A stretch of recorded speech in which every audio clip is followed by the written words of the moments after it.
And we have another one. What variable would be the easiest to eliminate?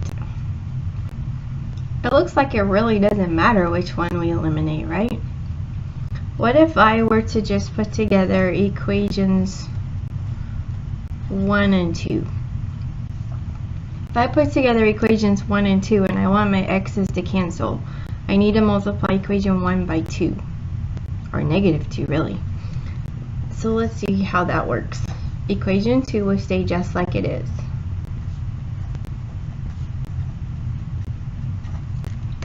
I know that I need my x's to cancel, so my x here needs to be a negative 4 to make those x's cancel.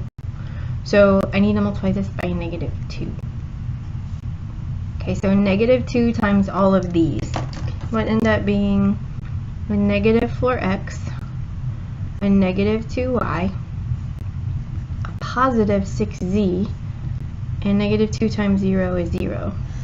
So we add these together, that's 0, that's 0, and that's 0, and that's 0. Well, that's a true statement, which automatically tells us there are infinitely many solutions.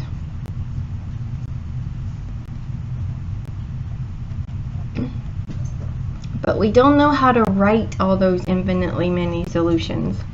So at this point, let's go ahead and use our third equation and try to figure out if it gives us some more information.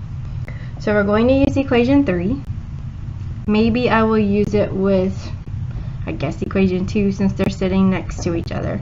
This needs to be a negative 4. So again, equation 2 gets to stay the same. But equation 3 is going to be multiplied by a negative 4.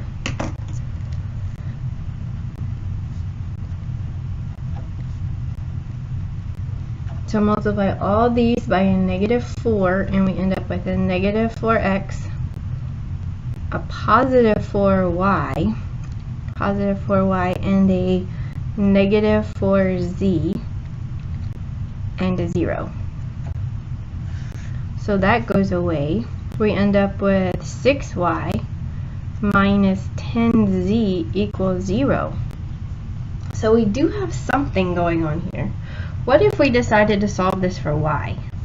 We would add 10z.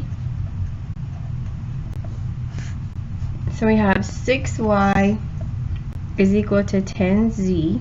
Then we divide by 6. So y is equal to 10 over 6 will reduce to 5 over 3. So 5/3 z, or 5z over 3. However you want to think about that one. So how does that help us at all? Well, take this y equals 5z and substitute it back into one of your equations. Really doesn't matter which one. I'll just go ahead and put it into our first equation. So if we substitute this into our first equation, let me take it back up here so you can see what's going on. We have 2x plus y, but we just found y is 5/3 z. So 5/3 z minus 3z equals 0. Now let's go ahead and solve this one for x. How do we solve this one for x? So 5/3 z minus 3z. Well, 3 is equal to 9 over 3, right? So it's 5/3 minus 9/3. 5/3 minus 9/3 is negative 4/3, correct?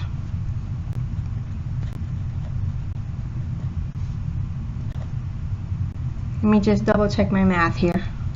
You know I like to make mistakes, right? So 9 over 3 is 3. We have 5/3 minus 9/3. 5 minus 9 is negative 4. Okay, so we're going to add 4/3 to both sides.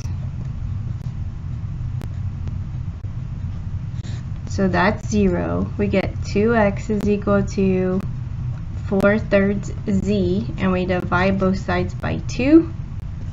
So x is equal to 4/3 divided by 2.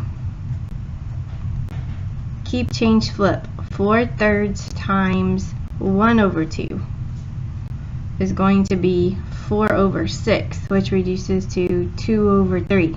So we end up with 2/3 z.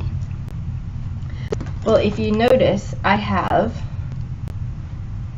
x equals something with a z in it, y equals something with a z in it. So, in my ordered triplet, remember I have an x, a y, and a z. Well, x is 2/3 z, y is 5/3 z, and a z is z. What you want to make sure happens is all of these have z's in them, or all of them have x's, or all of them have y's. So if you want a description of this ordered triplet, you say this is the solution in terms of z. And we say that because each of these pieces has a z in it. You notice you don't see an x or a y anywhere. So if it said write your solution in terms of x, all these would have x's in them instead of z's. So in all of this work that we did, you would try to solve each of your equations for x instead of solving them all with a z in them.